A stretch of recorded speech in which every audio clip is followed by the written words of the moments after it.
Después de Argentina, Venezuela es el país que más controversia genera dentro de Latinoamérica. Es mundialmente conocido por sus salvajes tasas de inflación. En Europa nos ponemos nerviosos por una tasa de inflación superior a un 2%, pero es que en Venezuela se llegó a una inflación interanual que superaba los 2 millones puntos porcentuales. Pero la gran pregunta es, ¿cómo llegó Venezuela a esta situación? Cuando analizamos la historia más reciente de Venezuela, hay un nombre propio que destaca por encima de todos: Hugo Chávez, cuya actividad política comenzó en los años 80, un periodo de crisis económica y agitación política dentro del país. Pero lo extraño es que los años 70 son recordados con mucho cariño por los venezolanos. Años de prosperidad, de riqueza, que fueron borrados de un plumazo para acabar desembocando en la situación que ahora mismo. ¿Qué es lo que ha pasado? Esto y más es lo que vamos a ver en el video de hoy. Los años 70 fueron años de auge, el petróleo estaba en uno de sus mejores momentos. Aprovechando la situación, los partidos gubernamentales aprovecharon para invertir los ingresos provenientes del petróleo en multitud de proyectos sociales. Los venezolanos disfrutaban de los salarios más elevados de Latinoamérica y la mayoría de los servicios básicos estaban subsidiados. Ahora se entiende mejor por qué se recuerda con tanto cariño esta época, pero lo que te da el petróleo te lo puede quitar de un plumazo. La crisis del petróleo hizo que los precios se desplomen, haciendo que Venezuela tenga que enfrentarse a serios problemas. Los ingresos empezaron a caer, la deuda se disparó, el bolívar se devaluó, haciendo que Venezuela caiga en un pozo del que no volvería a salir. Esto provocó una fragmentación dentro de la sociedad venezolana. La división entre clases se intensificó y la violencia iba en aumento. La pobreza se disparó y la inseguridad reinaba en las calles. Entre 1986 y 1996, el número de homicidios por cada 10.000 habitantes tuvo un incremento de un 418%, llegando a los 56 por cada 10.000 habitantes. Debido a los problemas en las cuentas, comenzaron a privatizar calles, empresas, etc. Y la tensión llegó a tal punto que las calles de las zonas pobres estaban rodeadas de rejas y cercas eléctricas. En fin, ya se hacen una idea de cómo estaba la situación. Poco después de llegar al poder por aquel entonces presidente Pérez, firmó una carta con el FMI para llevar a cabo un programa de ajuste. El acuerdo no fue sometido a una consulta parlamentaria y solo se hizo pública una vez formada. El gobierno anunció un aumento de los precios de la gasolina y del transporte público. Las calles se llenaron de manifestantes y Pérez actuó de la peor forma posible, suspendiendo derechos civiles e imponiendo la ley marcial. Hubo una represión militar que terminó con cerca de 300 fallecidos y 1.000 heridos. Chávez, quien ya se estaba haciendo popular en los años 80, protagonizaría un intento de golpe de estado en febrero de 1992 y a pesar de fallar, su popularidad se incrementó notoriamente. Mientras tanto, Pérez sobrevivió a otro intento de golpe de estado en noviembre de 1992, pero fue finalmente destituido por el Congreso en 1993 por utilizar 17 millones de dólares para financiar la campaña de Violeta Chamorro en Nicaragua y su propia fiesta de investidura. La sociedad venezolana seguía agitada y no fue hasta 1998 donde Chávez finalmente llegase al poder con una más que polémica campaña electoral. La campaña de Chávez se centraba en revertir todos los cambios que se hicieron hasta la fecha: poner fin a la privatización, sacar a las empresas extranjeras del petróleo venezolano, subir el salario mínimo, subsidios a los empleados, subsidios a los desempleados, más seguridad laboral y garantías de jubilación. Evidentemente esto suena muy bien, pero el problema raíz, que es arreglar las cuentas públicas, no se atacó. En una estrategia cuanto menos discutible, trató de aumentar los precios del petróleo reduciendo su extracción para de esta forma incrementar los ingresos, pero esto no ha funcionado. La fuga de capitales aumentó en más del doble, pasando de 4.000 millones en 1999 a 9.000 millones en el 2002, y mientras tanto el gasto seguía por las nubes. El proyecto Plan Bolívar 2000 incluía la construcción de viviendas, carreteras y vacunación masiva de la población. El problema vino con el presupuesto. Se estimó que el plan tendría un coste de cerca de 20,8 millones de dólares y acabó costando cerca de 110 millones, casi 5 veces más de lo planeado. El plan fracasó en el 2001 con acusaciones y revelaciones de corrupción por parte de oficiales militares, pero en estos años Chávez aprovechó para hacerse con el control de los tres poderes y el el clima social volvía a subir unos cuantos grados. La oposición comenzó a organizar marchas para mostrar su descontento. Hubo una respuesta por parte de los simpatizantes del gobierno y mientras tanto la economía estaba notando este revuelo. El PIB real se contrajo un 4,4% y la moneda perdió más del 40% de su valor en el primer trimestre del año 2002. Ya en enero de ese año el Banco Central había perdido más de 7.000 millones de dólares en un intento inútil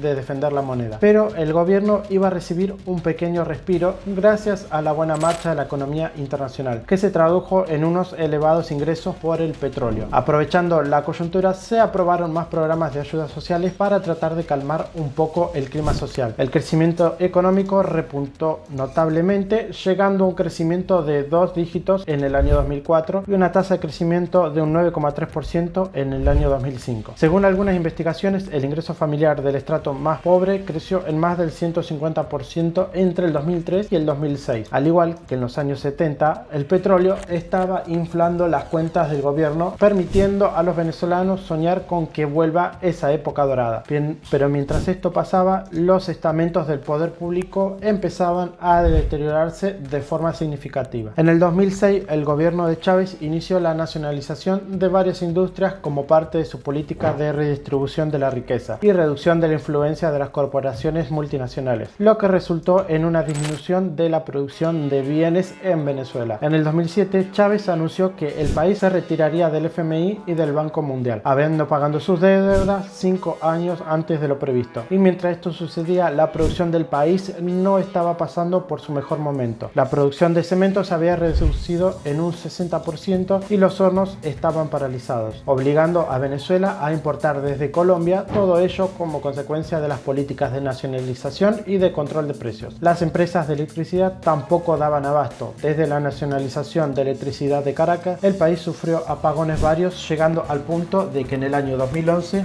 hubo racionamiento de la electricidad. Un episodio muy recordado ocurrió el 3 de septiembre del año 2013, donde el 70% del país quedó sin luz y 14 de los 23 estados de Venezuela estuvieron sin electricidad durante gran parte del día. Durante las reformas institucionales de Chávez se abogó por eliminar los límites a los mandatos presidenciales. También propuso reducir la autonomía del Banco Central, haciendo que este ya no tenga la responsabilidad de mantener la estabilidad de precios, sino que ahora también puede apoyar al gobierno en sus planes con todas las consecuencias que esto conlleva. Mientras tanto, varias aerolíneas internacionales como Air Canada, Air Europa, American Airlines y United Airlines suspendieron sus operaciones en Venezuela. El gobierno enfrentó acusaciones de deber más de 3,7 mil millones de dólares a las aerolíneas internacionales y de violar varios tratados. Y en cuanto a impuestos, el gobierno venezolano implementó varios impuestos nuevos sobre artículos de lujo y no prioritarios con el objetivo de trasladar la carga fiscal de los pobres a los más ricos y controlar la inflación. Esto hizo que en el año 2012 el sistema impositivo de Venezuela fuese clasificado en el puesto 188 de 189 países debido al alto número de pagos anuales y un impuesto sobre la renta de un 61,7%. Pero lo peor aún estaba por llegar. El comercio exterior de Venezuela ocupó el puesto 179 de 185 países debido a la gran cantidad de documentos necesarios para exportar e importar. Exportar mercancías desde Venezuela tomaba más de 5 veces más el tiempo promedio de otros países y el tiempo de importación era 8 veces mayor, y en cuanto a los costes del comercio eran 3 veces más elevados al promedio de otros países. Las empresas y las tierras estaban siendo nacionalizadas y los precios de una gran cantidad de productos estaban controlados por el gobierno con el fin de proteger a los pobres. La inflación en ese momento llegaría al 30%, pero probablemente la tasa real era mucho mayor, ya que muchos precios estaban controlados. La diferencia entre el tipo de cambio y el oficial y el tipo de cambio del mercado negro era de casi 10 veces. Para los argentinos esto les suena bastante. En las elecciones presidenciales para el periodo 2013-2019, que se celebraron el 7 de octubre del año 2012, Hugo Chávez fue reelegido para un tercer mandato consecutivo, obteniendo cerca de 8 millones de votos, que porcentualmente representa cerca de un 55%. Debido a su estado de salud, Chávez no pudo ejercer en el cargo, delegando la mayoría de sus responsabilidades al vicepresidente Nicolás Maduro, algo que duraría muy poco, ya que fallecería unos meses después, en marzo de ese mismo año, y Maduro fue formalmente investido como presidente el 19 de abril del 2013. 2013. Y si les parece que las cosas no podrían ser peor, estamos a las puertas de uno de los mayores desastres económicos de la historia moderna. Nicolás Maduro, el cual ahora intenta repetir presidencia, quedará como protagonista de una de las épocas más oscuras de la historia de Venezuela. Pero eso ya lo contaremos en un próximo video. Si quieres verlo, suscríbete y activa la campanita.